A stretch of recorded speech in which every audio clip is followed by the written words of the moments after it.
YouTube family welcome to my new vlog. ખાવામાં એકદમ crunchy અને ટેસ્ટી સ્વાદિષ્ટ કોબીના સમોસાની રેસિપી લઈને આવી ગયા છીએ.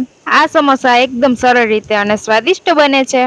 સ્વાદિષ્ટ ક્રન્ચી સમોસા આપણે બનાવીએ છીએ સ્પેશિયલ કોબીથી. અહીંયા આપણે કોબીનું ખમણ અને ગાજરનું ખમણ કરી લીધું છે એકદમ સરસ. તો સ્વાદિષ્ટ સમોસાની રેસિપી જોવા માટે વિડીયોમાં એન્ડ સુધી બન્યા રહેજો. સૌ પ્રથમ તો આપણે કરી લીધું છે કોબીનું ખમણ અને ગાજરનું ખમણ એકદમ સરસ. હવે આપણા સમોસાનો સ્પેશિયલ મસાલો બનાવવા માટે લઈ લીધી છે તપેલી અને એમાં નાખશું આપણે તેલ. તેલ છે ને મસાલો ફ્રાય થાય ને એટલું જ નાખવાનું છે. તો અહીંયા આપણું તેલ ગરમ થવા માંડ્યું હતું તો સૌપ્રથમ નાખીએ છીએ આદુની પેસ્ટ, પછી નાખી છે લસણની પેસ્ટ. સ્પેશિયલ વઘાર આપણે આદુ લસણની પેસ્ટથી જ કરીએ છીએ. પછી નાખી છે આપણે ડુંગળી. ડુંગળીને છે ને ફ્રાય કરવાની છે, વધારે પાકવા નથી દેવાની, ફ્રાય થાય એટલી જ વાર પાકવા દેશું. હવે આપણી ડુંગળી ફ્રાય થવા માંડી હતી તો વચ્ચે વચ્ચે ફેરવતા રહીશું. હવે લઈ લીધા છે કોબી અને ગાજર. કોબી અને ગાજરનું એકદમ સરસ ખમણીમાં કરી નાખ્યું છે ખમણ. તો ડુંગળી ફ્રાય થઈ ગયા બાદ નાખશું કોબી અને ગાજરનું ખમણ. અહીંયા કોબી અને ગાજર ઝીણા સુધારીને પણ એડ કરી શકો છો. હવે કોબી અને ગાજરને એડ કર્યા બાદ ગેસની ફ્લેમ કરી નાખશું સ્લો અને એમાં જ આપણે મસાલા એડ કરતા જઈશું. સૌપ્રથમ તો લઈએ છીએ રેડ ચીલી સોસ. હવે નાખશું ગ્રીન ચીલી સોસ. આપણે જેટલો મસાલો બનાવવો હોય ને એ પ્રમાણે મસાલા એડ કરતા જઈશું, સોસ એડ કરતા જઈશું. પછી નાખ્યો છે soya sauce. Red chilli, green chilli અને સોયા સોસ ત્રણેય સોસ એડ કરી દીધા છે. હવે લીધા છે ઝીણા સુધારેલા શિમલા મિર્ચ, જેનો ટેસ્ટ છે ને આ સમોસામાં આપણે બેસ્ટ આવી જશે. તો હવે એડ કરી દેશું શિમલા મિર્ચ, ઝીણા સુધારીને લઈ લીધા છે. પછી લઈ લીધા છે તીખાસ માટે તીખા મરચા, જેને પણ ઝીણા સુધારી લીધા છે. સ્વાદ અનુસાર નમક નાખીશું, લાલ મરચું તીખાસ માટે. હવે મસાલા એડ કર્યા બાદ કરી લેશું એકદમ સરસ છે ને મિક્સ કરી લેશું બધા જ મસાલાને. હજી આ સમોસાનો સ્પેશિયલ સ્વાદ વધારવા માટે આપણે એક સોસ બાકી છે. તો આ મસાલા મિક્સ થઈ ગયા બાદ એડ કરીશું. આ સમોસામાં કોબીનો ટેસ્ટ આપણે બેસ્ટ લાગે છે.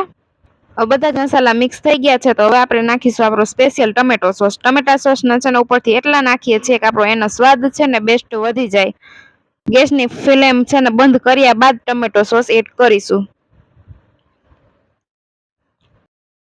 તો અહીંયા આપણો મસાલો ફ્રાય થઈ ગયો છે અને ગેસની ફ્લેમ બંધ કરી દીધી છે. પછી નાખ્યો છે આપણે ટમેટો સોસ અને ઉપરથી નાખી છે ઝીણી સુધારેલી ધાણા ભાજી એકદમ સરસ ધોઈને. તો તૈયાર છે આપણો એકદમ સ્વાદિષ્ટ સ્પેશિયલ સમોસાનો મસાલો. કોબીના સમોસાનો મસાલો છે ને એકદમ સરળ રીતે રેડી થઈ જાય છે. તો હવે આપણે મસાલાને છે ને ઠંડો થવા માટે મૂકી દેશું. ને આ મસાલામાં છે ને સોસથી જ એકદમ સરસ મિક્સ થઈ જાય છે, પાણી આપણે નાખવાનું રહેતું નથી. તો થોડીક જ વારમાં આપણો મસાલો એકદમ સરસ મિક્સ થઈ ગયો છે અને ઠંડો થઈ ગયો છે. તો હવે લઈ લીધી છે આપણે સમોસાની પટ્ટી તૈયાર. રેડીમેડ સમોસાની પટ્ટી લઈ લીધી છે. હવે એક બાજુથી ફોલ્ડ કરી લેશું તો સમોસાનો શેપ છે ને એકદમ મસ્ત આવી જશે. પછી ચમચીથી આપણે મસાલો છે ને એડ કરતા જઈશું અને એકદમ સરસ સમોસાનો શેપ આવી જશે એક બાજુથી વારશું ને એટલે. અને મેંદાના લોટની એકદમ સરસ છે ને પેસ્ટ બનાવી લીધી છે સમોસા વારવા માટે. હવે સમોસાને બંધ કરવા માટે મેંદાના લોટની એકદમ સરસ પાણી નાખીને બનાવી લીધી છે પેસ્ટ. એ પેસ્ટ લગાવતા જઈશું હાથ વડે અને પેક કરતા જઈશું. આપણા સમોસા એકદમ ટેસ્ટી બનશે. તો તૈયાર છે આપણો એકદમ સ્વાદિષ્ટ સમોસા. હવે આવી જ રીતે આપણે બધા જ સમોસા રેડી કરી લેશું. એકદમ સરળતાથી વળી જાય છે અને તૈયાર રેડીમેડ સમોસાની પટ્ટીથી છે ને સમોસા આપણા એકદમ ક્રન્ચી થશે ઉપરથી અને અંદરથી આપણો મસાલો સ્પેશિયલ બનાવેલો જ છે.